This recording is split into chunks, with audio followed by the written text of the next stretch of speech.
king of narco-political law enforcement corruption in Mexico. Carillo was famous for the idea that if a load's lost, you kill everyone connected with it. That way you get the traitor. He said that someone had to get their hands dirty for the sake of Mexico. And if that meant moving drugs, well, let's move them.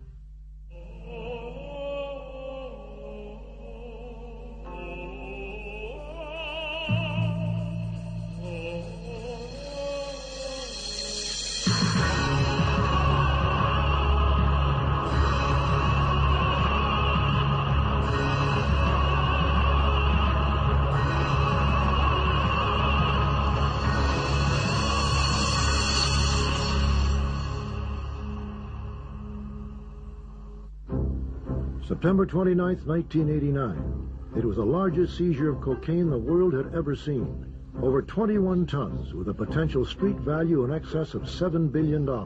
Discovered in a warehouse in Sylmar, California. Boxes of the narcotic have been stacked 8 feet high alongside bags filled with over $10 million in cash. Investigators soon discovered that the drugs had entered the United States via the bridge that connects El Paso, Texas with the Mexican border community of Juarez. And while most law enforcement officials wouldn't learn his name for several more years, they were already experiencing the influence of a mysterious Mexican drug lord named Amado Carillo Fuentes. His rise to power and ultimate demise offers a rare glimpse into the narco-political underworld of Mexican organized crime.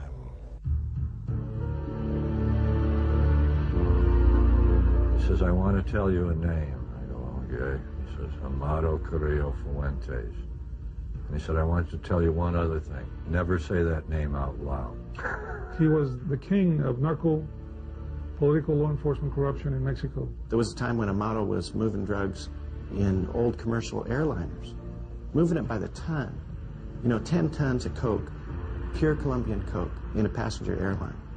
That's how he got his nickname, El Señor de los Cielos, Lord of the Skies.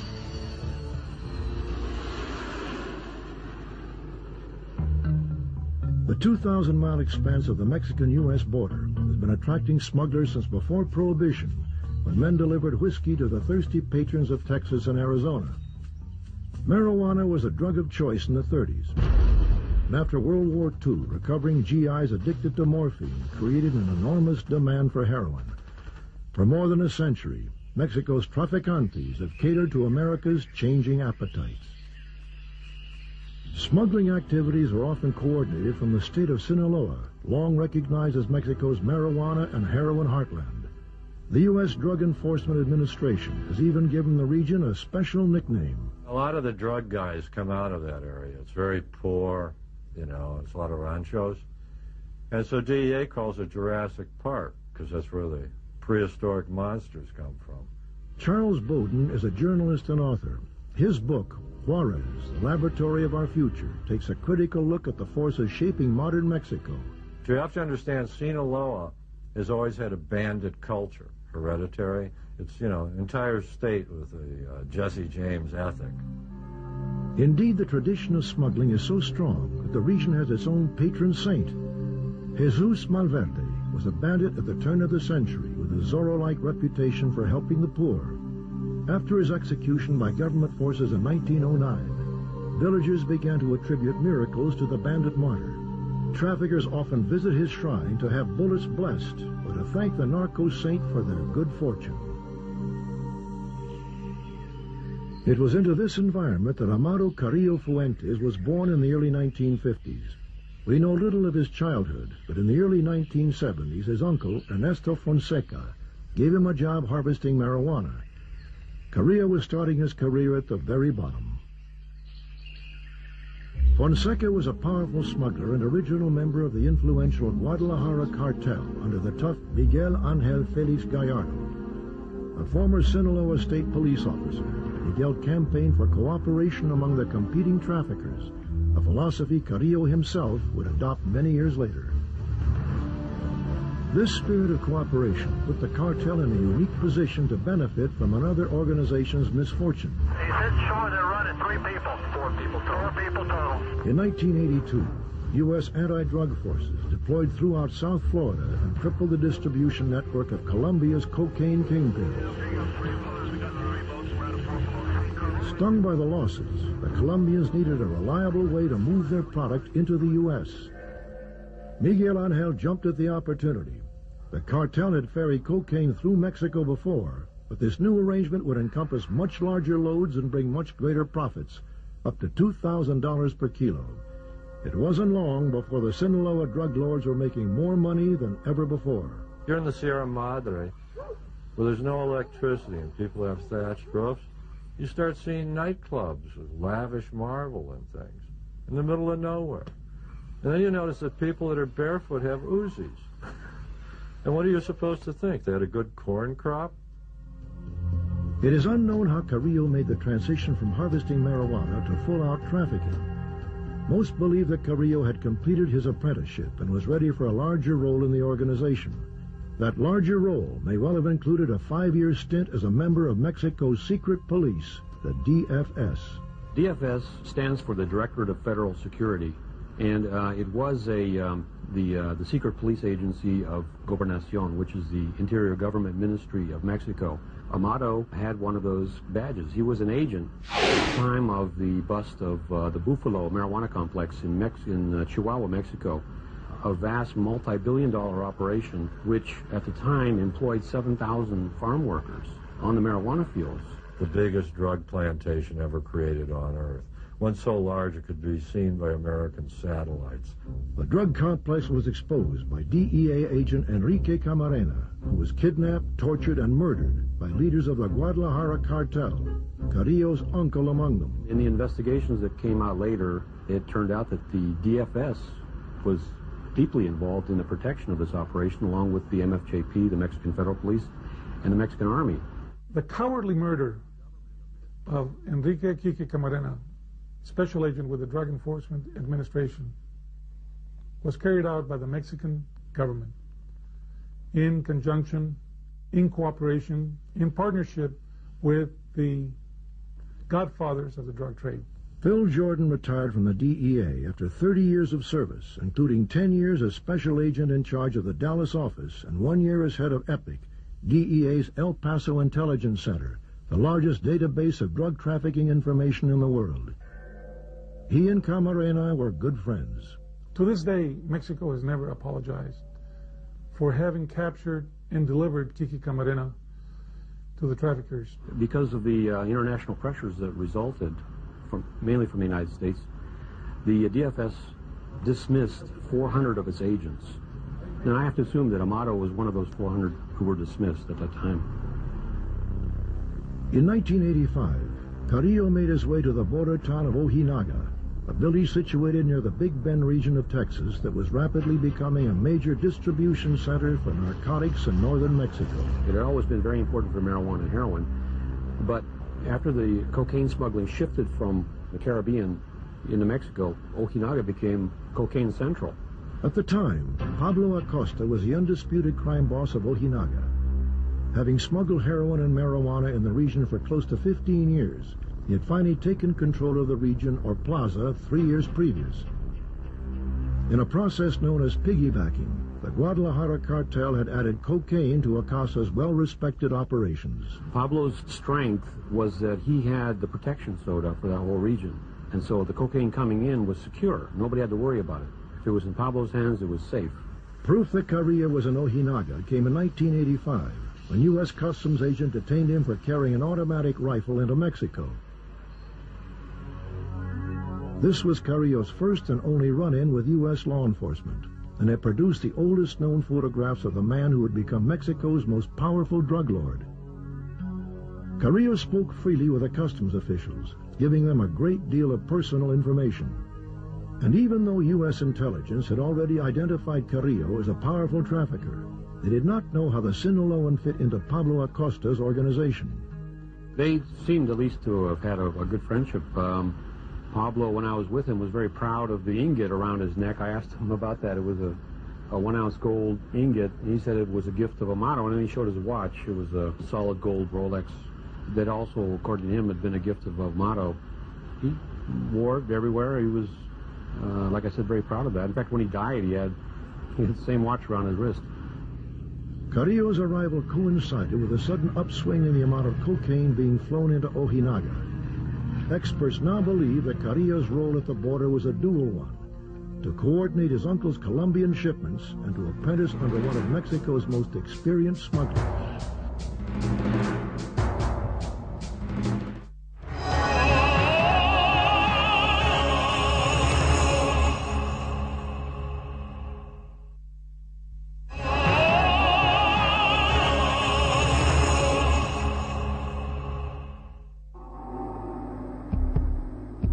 Pablo Acosta was an expert at getting drugs across. He knew how to do it, and he taught Amado everything he knew.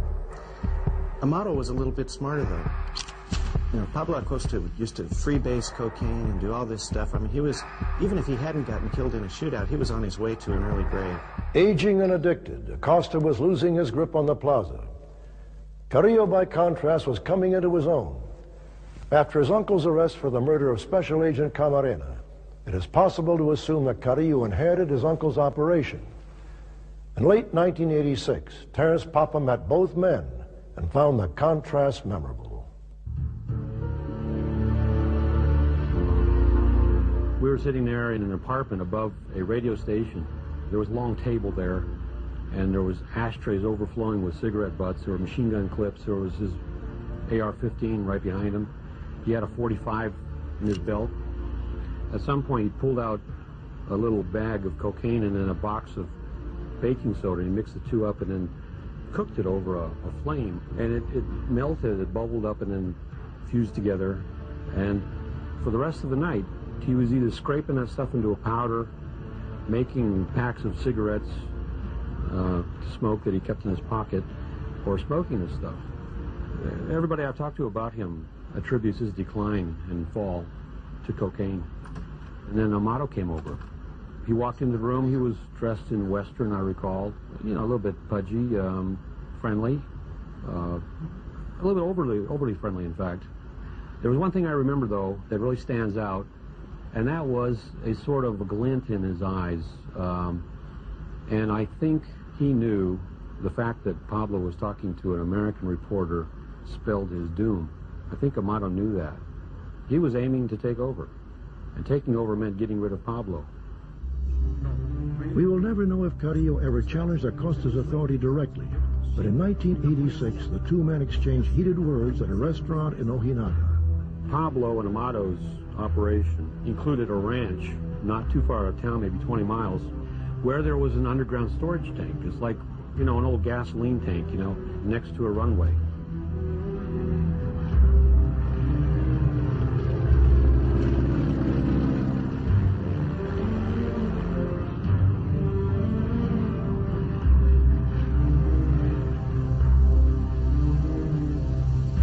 You know, they'd fly in turboprops of cocaine, 1,800-pound loads, and then offload it and bury it in a tank. And only the traffickers knew about this tank. Somehow or other, the DEA found out about this tank. Somehow or other, Amado found out that the DEA knew about it.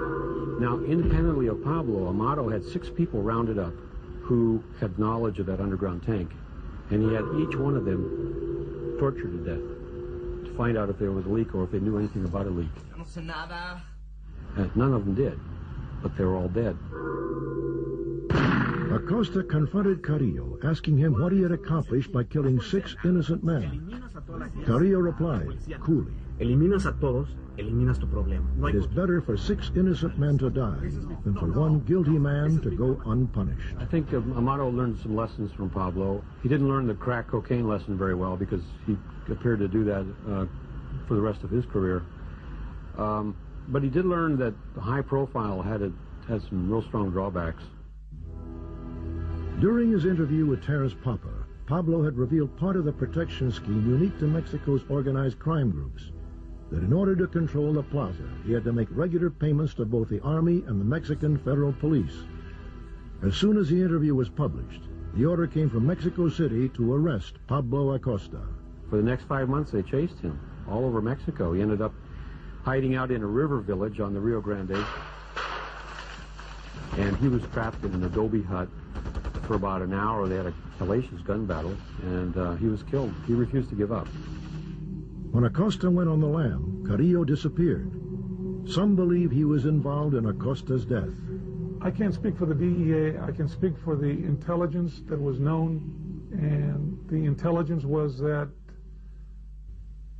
Amado Carillo Fuentes paid the Mexican Federal Police $1 million to have Pablo Acosta killed. Never have a high profile. Don't talk to reporters. Don't let anyone know your name. Kill people that publicize your name. Because that's what killed Acosta. He became too well known, thereby becoming an embarrassment to the Mexican government that employed him, which they did. The police and the government in Mexico get a cut of everything, including crime. So if you want to be a criminal, the head criminal, you have to establish that you're in charge of the plaza, that you represent the criminal element. Then you can go to the comandante and cut a deal. And the comandante will tell you, you can do anything you want, but if it gets to be trouble, I'm going to kill you, arrest you, jail you. But if that doesn't happen, you just give me my bite, and you can do business. That was the way the plaza system functioned. Over time, it was natural for individual plazas to band together into larger alliances. Carillo's original mentor, Miguel Angel Felix Gallardo, expanded his operations north of the border, forming the Tijuana cartel. Juan Garcia Abrego consolidated coastal smuggling with prohibition routes across the mountains to create the Gulf cartel. The Juarez cartel was under the control of Rafael Aguilar Gallardo, a former commander of the DFS, Carillo's alma mater. It is from Juarez that Carillo resumed his air shipments from Colombia, mere days after Pablo Acosta's funeral. Aguilar's former role as a federal secret policeman gave him unique access to the workings of traffickers throughout the region, information he most likely turned to his advantage in growing his cartel's influence. It is believed that Aguilar had an existing cocaine deal with Colombia's Cali cartel before Carillo came to Juarez. Carillo's connection to the Median traffickers was a welcome addition to the business. Then in August of 1989, Carillo was arrested in Guadalajara, charged with trafficking for the Colombians. The military confiscated 6 of his aircraft, 4 of them jets. He was released a few months later. He was arrested, though. A photograph was taken of him that was distinctly different from the photograph taken of him in Ojinaga when he applied for a border crossing card. The only way that I could think of for a person to radically alter his appearance like that is through plastic surgery. Carillo was in prison when authorities discovered the 21 tons of cocaine in Silmar, California. It is likely that the young drug lord had helped transport the narcotics into northern Mexico. I was in charge of the El Paso office at the time that happened. We had an idea that there was a lot of narcotics coming across. We did not know the tonnage, which came all through the El Paso corridor. It was all through the Amado Carillo Fuentes' organization. DEA in an intercept heard a conversation between a known drug guy in L.A. and a drug guy in Colombia. And the Colombian said, they didn't get the other 20 tons, did they? Silmar terrified the American drug community because it blew the whistle on how big the volume of the traffic was. And secondly, because they took it down and it never affected the price of coke on the street. By the spring of 1990, Carillo was out of prison and the Juarez cartel was experiencing a period of relative calm. In contrast, western Mexico was becoming a war zone. Shortly after the arrest of Miguel Angel Felix Gallardo, the Tijuana cartel split. Joaquin El Chapo Guzman and Hector Luis Palma formed the rival Sinaloa cartel. Miguel Angel's nephews, the Arellano brothers, arranged the revenge murder of Palma's wife and children. The Sinaloa cartel retaliated by sending 40 armed gunmen to attack a discotheque where one of the Arellanos was partying. The bloodbath culminated in the 1993 assassination of Cardinal Juan Jesus Posadas Ocampo, killed in a firefight at the Guadalajara airport. What that killing did, it outraged Mexican society. And it showed just how brazen traffickers had become. It showed the horrible possibilities of Mexico becoming another Colombia. The Juarez cartel took tremendous advantage of this uncivil war. expanding their territory and offering asylum to several traffickers caught in the crossfire. Even the Colombians found themselves having to make compromises. When Carillo decided Mexicans wouldn't simply take a fee to ferry Colombian coke, but would move it for half the load. Because then when they took half the load, they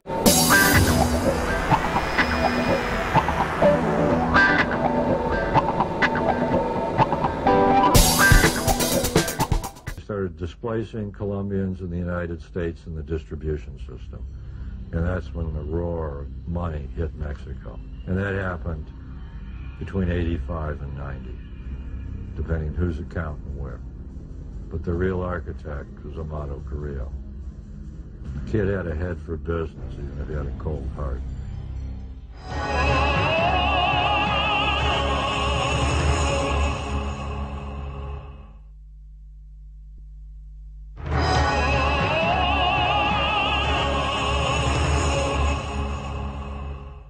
The day he was murdered, his bodyguard driver didn't show up for work. A week later, that same bodyguard driver was in Juarez working for Amado Carillo. Therefore, it looks like Amado was behind killing Aguilar, and that's when Amado Carillo took over the plaza. What you have to understand is Juarez is not just another city. If you sit down and you open up a map of the United States, Juarez connects with major transportation arteries, railroad and interstate highways, in the soft underbelly of the Republic. It is the best location on land for a launching pad for drugs into North America, and is the most valuable thing to own. And Carillo then owned it. Carillo streamlined the operation almost immediately, bringing the loose-knit cartel into the modern corporate era.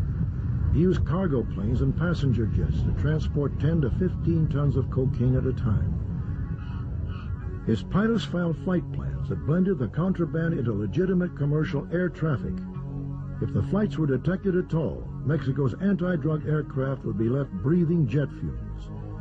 It wasn't long before Carillo was given his most famous alias, Lord of the Skies. Carillo's growing legend made it impossible for him to remain hidden. In November of 1993, he survived the only serious attempt ever known to have been made on his life. Amado Carillo and his wife and children were eating in the evening at a fish joint. Nice one. Suddenly a bunch of guys stormed in, started shooting.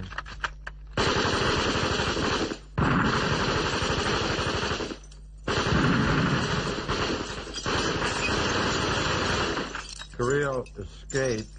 It's believed by DEA that the reason Carillo survived was he'd been careful enough that even his assassins didn't know what he looked like and shot the wrong man. It is still unknown who ordered the hit. Some experts say it was Gulf Cartel leader Juan Garcia Abrego trying to eliminate his main competition. Others point to the Arellano brothers of Tijuana, who were upset because Carillo had fronted money to their bitter rival, Joaquin El Chapo Guzman. They have a saying in Spanish, plata o plomo. That means silver or lead. You take the money or you get a bullet. And that's how these guys operate. Carillo paid his loyal followers well. Conversely, he showed little mercy for the disobedient. And security leaks, intentional or accidental, were treated with the same swift surgical response. Carillo was famous for the idea that if a load's lost, you kill everyone connected with it. That way you get the traitor. And he did it. Carillo took in 93 and 94 to killing people where he wanted the bodies found, and were tying them with yellow ribbons as a message. Gradually, Amado progressed. He apparently owned the only tiger in Juarez. There's a history among drug guys of liking to own big predators. In 96, the tiger escaped, actually, and ran around in the streets there. Was captured and sent to Ciudad Chihuahua, the capital, to be placed in that zoo. About that time, drug killings started appearing where the people would be dead, executed, hands tied, shot through the head, but would be delicately draped with these cheap tapestries with tigers on them. If you're found in this fashion, it's to send a message. It's a form of policing. And it was rigorous, and Carillo was very good at it. Under Carillo's reign, Juarez was a city under siege, choking on the violence of its ruler. In contrast, the drug lord's hometown of Guamuchilito benefited from the drug lord's largesse. He was very good with all of the people. What did he do here, for example? The main thing he did was build the church. The locals there love him. For people who live in that area, poor farmers, he's money, he's wealth, and he's a father figure. In late December of 1994, the value of Mexico's currency on the open market plummeted. Like most drug traffickers, Carillo kept his fortune in U.S. dollars and soon found himself 30% richer. In 1995, however, events conspired to make Carillo's empire even more profitable. Colombian police arrested the Rodriguez Orejuela brothers, Carillo's primary contacts in the Cali cartel. With the Median cartel in similar disarray, Carillo arranged for the direct purchase of cocaine from farmers in Bolivia and Peru. What Carillo really did was become almost the single broker for cocaine. And he held 2 meetings with the other capos, heads of cartels, and here's the offer he made. I'll broker the cocaine and we don't fight over territory. And you just come to me, I'll sell it to you wholesale, I won't try and hog it, and then we just all have our little thing as far as distribution in the United States, and we live at peace. Because Mamado Carillo was smart enough to know that war is expensive and peace isn't. The Colombians recognized the threat for what it was. Carillo had both the resources and power to significantly cut them out of the United States market, a market that consumes an estimated 400 tons of cocaine every year. In the end, the Colombians relinquished part of their distribution network in New York City to the Mexican drug lord. There was a point in the mid-90s in which Amado could traffic cocaine all along the entire nearly 2,000-mile long border. He could even go through Tijuana up into San Diego and Los Angeles, even though some of his bitter rivals are there, the Arellano Felix gang, notorious for violence. But Amado was always a peacemaker. He believed, you know, as Miguel Angel Felix Gallardo taught him, that it's much better to work with your brother trafficker and make money than to kill him. If you got to kill him, you got to kill him.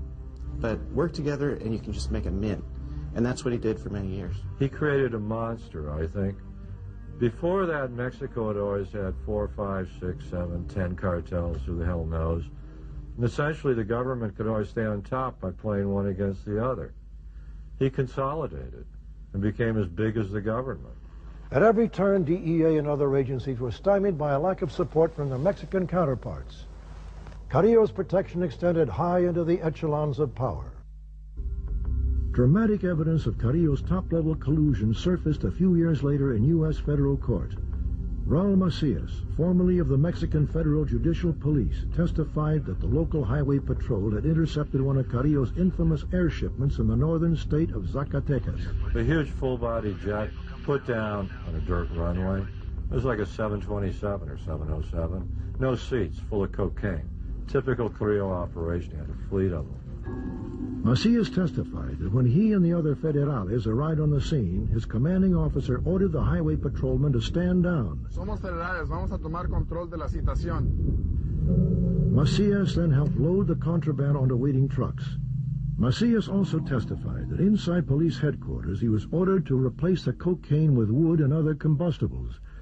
The cocaine, meanwhile, was loaded onto a large truck, presumably for delivery to one of Carillo's underlings. The wood was then burned, masquerading as cocaine in a public ceremony of destruction. This exemplifies the type of operations that Amado Carillo Fuentes had. I can guarantee you that none of the 10 tons were destroyed, okay? Eventually, they found themselves back into the American market. Everything we shared with the Mexican government through the drug czar would immediately be reported to Amado Carillo Fuentes. In the spring of '96, somebody in DEA shared informants with somebody in the Mexican war on drugs. And for 3 months after that, bodies littered the streets of Juarez. They were instantly translated, you know, the names given to the cartel. U.S. Customs agents intercept close to 1 million pounds of narcotics every year. The agency has had great success with its domestic air interdiction program. which monitors air traffic across the nation. When Customs identifies an illegal airborne shipment, agents go on the offensive, tracking and chasing suspects until they are forced to land.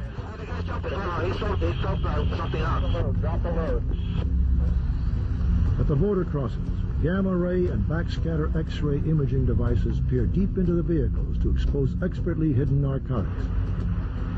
But even with the latest technologies employed to stem the flow of drugs into the United States, weak links remain. The border with the most traffic on Earth is the United States and Mexico. 250 million human beings cross it every year. There's no way to police it. U.S. Customs doesn't inspect 10% of the vehicles coming in. What that means is, if you just threw the dope in the trunk and said, the hell with it, 90% would get through. At the border, the odds favor the trafficker. When cocaine first enters Mexico, its wholesale price is approximately $2,000 per kilo, equal to about 2.2 pounds. By the time it reaches the border, that same cocaine is worth approximately $5,000. Once it crosses a border, the cocaine can fetch up to $20,000 wholesale with a street price that is potentially much higher. Even if you assume a remarkable confiscation rate of 50%, the cartel still clears 200 to 500% profit. And when you factor in the potential for corruption of U.S. officials, the odds improve even further. There's documentation, there's cases where inspectors have been paid up to $1 million to look the other way as a load of cocaine goes through the port. If you look at a checkpoint on the border and there's 30 guys working there, you'd have to be a fool to buy 30. You only need one. Just run it when he's on or she's on. You don't have to corrupt many. And I'll tell you what you do next then. To protect your boy, you throw that guy a load. You say there's a Buick coming through with 200 pounds of coke in the trunk. So he looks clean. That's done all the time. And it's because the money's too big in drugs. Drugs corrupts everything and everyone.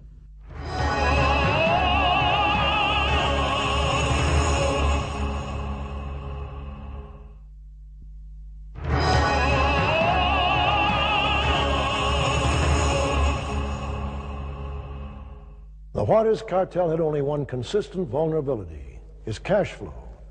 Until the gargantuan profits had been laundered into legitimate-looking dollars, Carillo couldn't touch them. Drug money is not hiding in the ground in 55-gallon drums. Drug money is in commerce with the rest of the money. It gets there because money launderers use the same facilities that legitimate corporations use who earn money.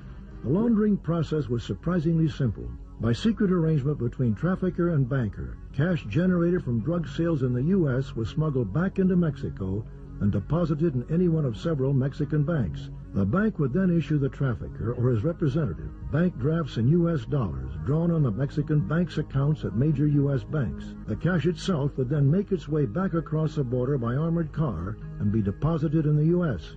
The bank drafts were then free to be laundered into legitimate business and real estate holdings around the world. San Antonio, Texas, has a $3 billion surplus every year in its banking system that cannot be accounted by any calculus in the legitimate economy.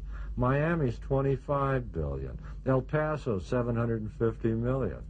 But if you wanted to hurt drugs by hurting money, you'd hurt it on both sides. But one side can bite you, meaning banking in this country. The biggest lobby for the NAFTA treaty didn't exist in Mexico. It existed in the U.S. financial institutions because they were the beneficiaries of all the money the Mexican banks and corporations would bring to the United States. They're investing it overnight and earning from it. At its peak, Carillo was making an estimated $10 billion a year. In that same time, it is believed he was paying $500 to $800 million in bribes. Having risen to the top of his profession, there is evidence that the Lord of the Skies was looking for a way out. In January of 1997, Amado Carrillo Fuentes, through an emissary, sent a message to the President of Mexico, Ernesto Zedillo. He said, I want you to stop harassing me. I want you to leave my business alone. I want you to leave my family alone. If you do that, I won't dump any dope in this country. If you don't, I'll leave this country and your economy will collapse. And that's absolutely true, it would. Because in 1997, Pemex was the biggest legal export, petroleum in Mexico. It earned $7 to $8 billion a year. And in 1997, that same year, cocaine, marijuana, heroin was earning Mexico $30 to $32 billion. The ultimatum may have been in response to the January 6th raid on his family's compound in Sinaloa. Carillo's sister was getting married, and he had flown home for the occasion. The police intended to capture the drug lord while he was relatively unprotected, but an anonymous phone call tipped Carillo off before the police could arrive. Given how much money he was said to be paying the government for protection, it is likely Carillo viewed the raid as an insult. Amado, according to his lawyer and others, was a real nationalist. He said that someone had to get their hands dirty for the sake of Mexico, and if that meant moving drugs, well, let's move them. If it helps the economy, if it helps Mexico. This wedding video is some of the only known footage of Amado Carillo Fuentes. He looks like hell. He looks like a CEO who spent 3 weeks on a corporate merger and hasn't slept and has been living off either whiskey or cocaine. And you can tell he's a man under pressure, that it's getting to him. It's like watching Scarface, the last reel. In February of '97, Carillo's empire began to shatter. General Jesus Gutierrez Rebollo, recently appointed Mexico's newest anti-drug czar, was discovered to be living in a luxury apartment paid for by Carillo. It was a scandal, a huge scandal. You know, to have the head of your anti-drug agency to be on the payroll of the country's biggest drug trafficker. It's kind of like having somebody working at Los Alamos and giving all of our nuclear secrets to the Chinese. The general's arrest came a mere 2 weeks after having been in Washington, D.C. to meet with U.S. drug czar Barry McCaffrey and discuss confidential counter-narcotics operations. To the press, McCaffrey even expressed his belief that the general was an officer of highest integrity. After he was appointed, General Gutierrez Rebollo had a meeting with reporters. He said, you know, the problem isn't these big drug cartels in Mexico. You gotta be real concerned about these little cartels, the cartelitos. They're the ones that are really much more important than the big guys, because if you add them all up, they're bigger. He was telegraphing his message. He was saying, I'm not going after Amado.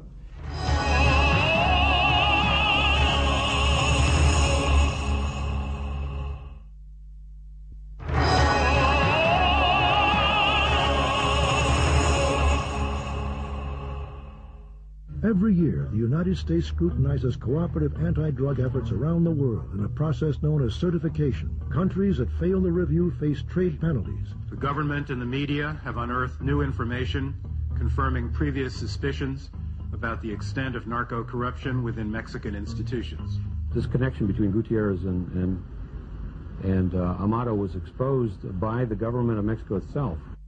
Mexico's failure to confront these cartels does not protect a single child on any street of any city in the United States of America. We stand by the decision, obviously, to have the United States certify Mexico, and we're very much opposed to the efforts in Congress to reverse that decision, because we don't see how it helps the United States to walk away from Mexico when both of us are together, working together in a fight in the drug wars. It's almost become a ritual now. Every time certification comes up in February, the Mexicans end up offering something, a sacrifice. It was a tremendous shock to all of us to have this General Officer Gutierrez Rebollo revealed, alleged to be a criminal. There's two things about certification I think everybody should know. One, it's a total fraud. It doesn't change anything in Mexico.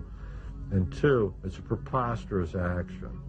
The country that should be decertified is the United States, with 5% of the world's population and a nose that sucks up half the world's cocaine. It is just a damn lie to say the Mexicans are ruining our country with drugs. Any demand for drugs will create a market. The drugs will be here as long as we want to buy them. And if it's not the Mexicans, somebody else will bring them. But this is our problem, not theirs. After the general's arrest, Carillo went underground. During this time, he was reportedly seen in Cuba, in Europe, and as far away as Russia. Officials eventually learned that he was preparing to move his operations out of the country and down to Chile.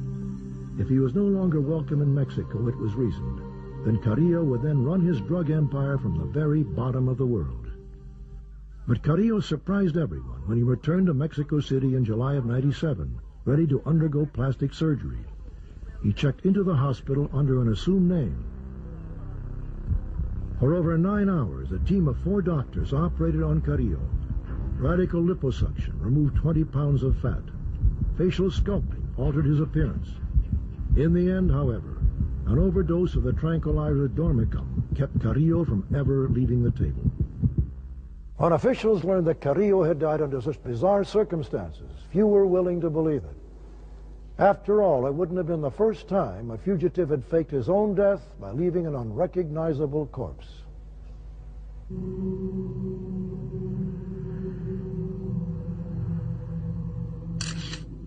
It so happens that the DEA, or the FBI, I'm not sure, but a couple of agents were allowed to take fingerprints of the body.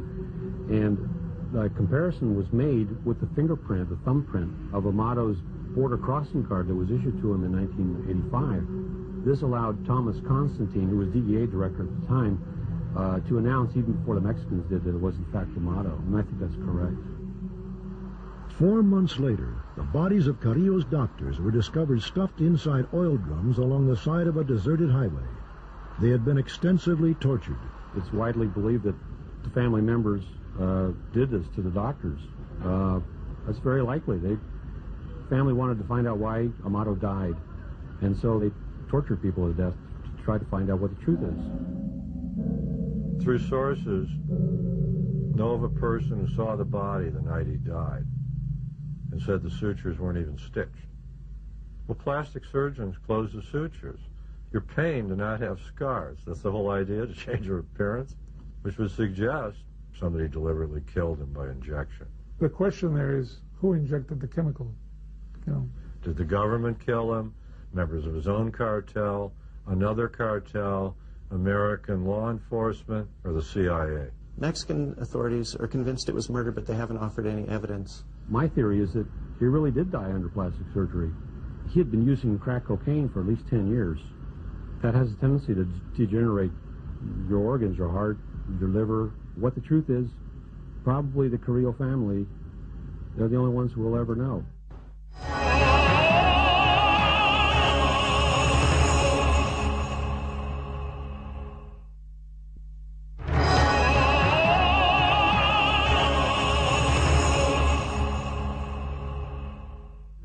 Carillo's sudden death left a power vacuum in the Mexican underworld. Within the Juarez cartel itself, no clear replacement for Carillo has yet emerged. After the death of Amado Carillo Fuentes, a drug war in the true sense of narco-traffickers fighting each other emerged. They like to say Mexico's been relatively quiet. The FBI figures there's been 1,000 drug murders in Mexico in the last 24 months. I think that's low. One of the emerging figures is a guy by the name of Juan José Esparragosa Moreno. His nickname is El Azul, blue, that means. He got that because his skin is so dark it resembles the blue-black sheen of a polished gun barrel. El Azul is one of the last old-time traffickers who really believes in peace and unity. And according to the FBI and DEA, he's back and he's big in the Juarez cartel. Frankly, I think when the new Amado arrives, we'll never know his name because he doesn't want to become dead like Amado. It has been said that if Amado Carillo Fuentes had been offered the presidency of Mexico, he would have considered it a demotion. And whether powerful drug lords hold sway over the Mexican government, or the Mexican government holds sway over the drug lords, in the end, the citizens of Mexico are left with the same familiar question. Plata o plomo? Silver or lead? Will they turn a blind eye to the corruption and complicity, or will they fight the Amado Carillo Fuenteses of the world? We have in the past won major battles, but we're still a long ways from winning the war. Amado Carillo died in July of 1997. I haven't run into a single American who says I can't find any coke and I can't afford it. Heroin's so damn cheap now people won't inject it. They just snort it. No, his death meant nothing. It was like the death of the head of General Motors. The Chevys just keep rolling off the line. That you have to give the devil his due. He built something durable. In Mexico, if you ask people about Amado Carillo, ordinary Joe Sixpack on the street is going to say, well, he's still alive. You know, there's such belief in his myth, his power, his legend, that some Mexicans think he couldn't be dead. He's the Lord of the Skies. He can't die.